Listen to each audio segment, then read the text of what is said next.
Indianapolis Colts, they are ranked. They are 2-1 against the Chicago Bears. They are 3-0. Now this is a pretty good matchup because the Indianapolis Colts, their defense is ranked in one defense average adjusted data against this 3-0 that Nick Foles is about to make his first start since last season against in Jacksonville. So who you got winning that game?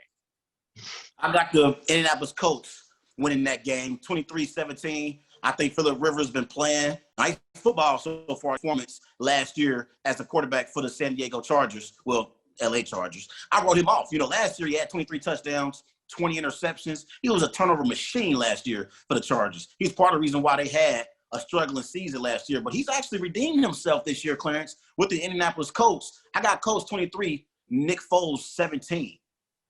So I like that one. But I'm taking the Chicago Bears, man. I think they're to a hot start, and unfortunately they made the quarterback switch. I think Nick Foles is gonna light it up against his Colts team, and I'm gonna be on the lookout because they're at home, so they have the advantage. So I got the Bears winning this one, 27-23. Let's move on. Let's come to the Queen City as we got the Jacksonville Jaguars coming here to Cincinnati to take on Joe Burrow and the Cincinnati Bengals. Who you got, Clarence? Gardner Minshew or Joe Burrow? I got Joe Burrow in this matchup because I've been reading up on the Jacksonville.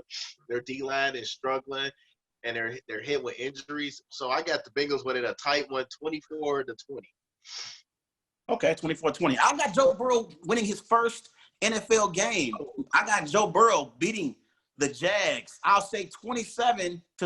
I've been impressed with what I've seen from Joe Burrow so far this season. I remember last week against Carson Wentz, he played pretty well, in that game. Although the Bengals tied, it looked worse on the Eagles tying that game than the Bengals. The Bengals don't have the expectations that the Eagles have this season. But so far this season, Joe Burrow's played pretty well in the opener against the Chargers, going up against an elite secondary. The Chargers have an elite secondary. And Joe Burrow played pretty good in that game, although he had that bad turnover in the fourth quarter. But he played pretty well on the last drive, putting them in a position to hit the game-time field goal. And then in week 2, he actually outplayed Baker Mayfield. I mean, it's not very hard to outplay Baker Mayfield, but for the most part, he actually threw the ball down the field very well. I think he had like 61 passing attempts in that week 2 matchup, against the Cleveland Browns on a short week. And, I like what I'm seeing from Joe Burrow so far this year, Clarence. I'm going to give your Bengals their first win of the season, my friend. Wow. I got the Bengals winning 27-20. They damn sure better not mess up my pick. Wow. I know they're going to win because you're picking them, man. This is going to be something very interesting. But let's move on, though. We got the Cleveland Browns that's coming in 2-1. This is their first winning record in 6 years, Trey. And then they in the Arlington, Texas against the Dallas Cowboys. They're struggling as 1-2. Well, you got winning that matchup. This is a matchup between two teams that know how to mess things up. When everything is going right for the Dallas Cowboys or the Cleveland Browns, one of these two teams always messes things up.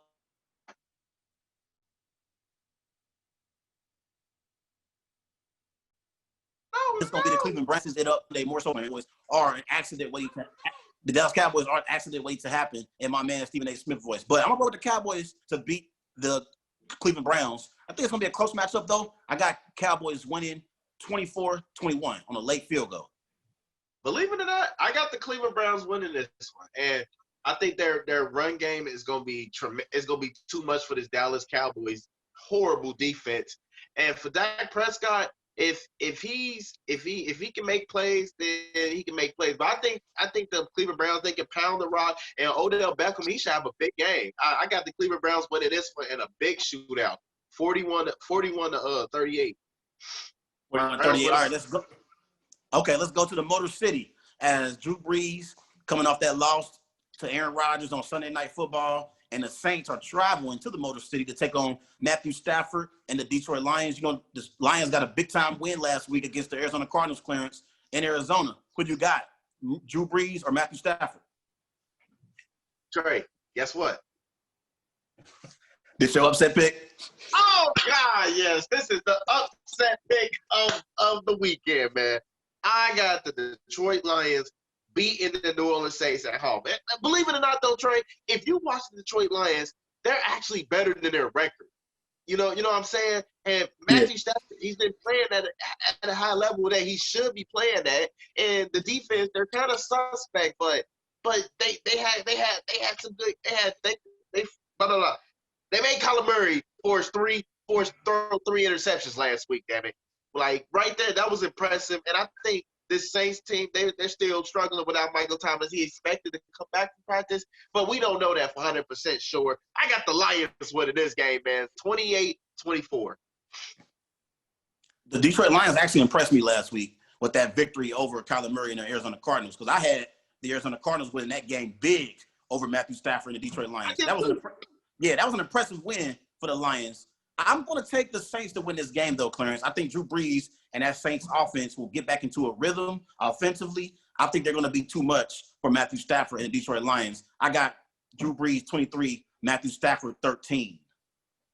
All righty. All right, let's move on, man. We got the Seattle Seahawks. That's one of the undefeated teams, baby. Wait, that's the second undefeated team that we discussed it, and they're going to Miami. Ooh, South Beach. They're playing against Ryan Fitzpatrick, 1-2 Dolphins. Who you got winning this matchup, Trey? There's no way in hell I'm going to pick against the MVP and Russell Wilson right now. Russell Wilson on the season has 14 touchdowns, just one interception, completing 77% of his passes. He should have 15 touchdowns if it wasn't for DK Metcalf playing around at the goal line last week, Clarence, against the Dallas Cowboys. But there's no way I'm going to pick against Russell Wilson the way he's playing right now. He is the MVP of this league. I think the Seattle Seahawks will beat the Miami Dolphins. I got Russell Wilson winning 30-21. Yeah, I agree with you. I'm definitely taking the Seahawks here. Even though I like Ryan Fitzpatrick, I like the fight he gives.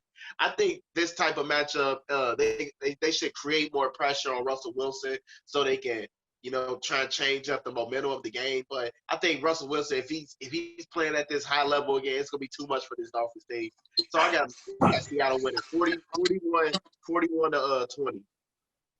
41-20. Okay, you got it big. 41-20. All right, let's move on. Let's talk about the LA Chargers traveling down south and across the coast to take on Tom Brady and the Tampa Bay Buccaneers. Who you got, Bucks or Chargers? I'm definitely taking the Buccaneers in this one because people don't realize that this Buccaneers defense is really good. And they're playing against a rookie quarterback, and he's on the road, and he's going to face a lot of adversity. And he's at Tampa, where the Super Bowl going to be at. And I think Brady going to bounce back. He should break the spell of 8 consecutive straight games without throwing over 300 yards. I think he should have a big game against this Chargers team because they're dealing with injuries as it is, and they're at home. I think they should win big, 35-17. Okay, I got a similar score. I got Bucks winning 34-17 over the Chargers. I like what I saw last week from that Bucks offense, in Denver, even though the Broncos, they have a lot of injuries at the quarterback position right now. They did get a big-time win last night over Adam Gase and them Jets, but for the most part, I've been very impressed with what I've saw from Tom Brady and the Bucks so far since their Week 1 loss against Drew Brees and the Saints. I got Bucks 34, Chargers 17. Yeah, Baltimore Ravens and the Washington Football. And you see the Baltimore Ravens, they try to shake off that crazy Monday night loss, and they try to bounce back against this Washington Football team who will be without Chase Young. So that's going to be something that a player that's going to miss. Who you got winning this match, Trey? I got Lamar Jackson and the Baltimore Ravens with a rebounding performance against the Washington Football team. I think Lamar Jackson will get back into, his MVP form. I expect the Baltimore Ravens to win this game big, Clarence. I got the Baltimore Ravens beating the Washington Football team 42-21. See, yeah, I got Baltimore winning. I think it's going to be like a blowout match because they're not going to have Chase Young to give pressure on the edge. And I think Lamar Jackson, this is, like you said, this is his bounce-back game. And I think they're going to just pound the rock, and they're going to pass the ball real well. He already got 6 interceptions, no interceptions in the season. So I got Lamar Jackson winning this match 42-13. One more thing I want to say, man, I'm disappointed that we don't have fans right now in the stands because this is a matchup between two teams in the same state. You remember we brought on Carrie Nelson. Remember Nelson? Yeah, Kelsey Nelson. We brought her on the show. And remember I asked her, I said, is the state of Maryland, is it more Ravens fans or Washington football fans? And she says more Washington football fans. You remember that? Yeah. Like, so I'm kind of. Dwayne Haskins. Go ahead. Yeah, I think for Dwayne Haskins, like, man, he's been struggling. He had 3 interceptions last week. I think this Baltimore team, they finna create more pressure on him. So he might have another 3 interception performance. Yeah, for sure. I just wish it was fans in the stands, man. This would be a good, matchup between to see who fans will dominate, in the stands and have the most people in attendance. But let's move on and let's talk about the Carolina Panthers going to – I'm sorry, the Carolina Panthers are at home against Kyler Murray and the Arizona Cardinals. Who wins, Clarence, Cardinals or Panthers? Oh, I got the Cardinals winning this one. I think this is going to be a beating of a fashion beating with Kyler Murray and DeAndre Hopkins. He's the lead receiver and catches, targets, receiving yards, and like second in touchdowns. I think this Cardinals team is about to destroy this Carolina Panthers team. Defense ain't creating a lot of pressure. I think Kyler Murray's going to have an excitement game. I got him winning this one 38-14. I'm going to roll with the Arizona Cardinals to win this game as well. Kyler Murray and the Arizona Cardinals do not disappoint me for a second week in a row. I'm rolling with the Cardinals to beat the Panthers. I'll say Cardinals 31, Panthers 24. I do think the Panthers will keep it close, but I think the Cardinals will be too much in the end for the Carolina Panthers. I got Cardinals 31, Panthers 24. Let's move on, Clarence, and let's go to our next game on the docket.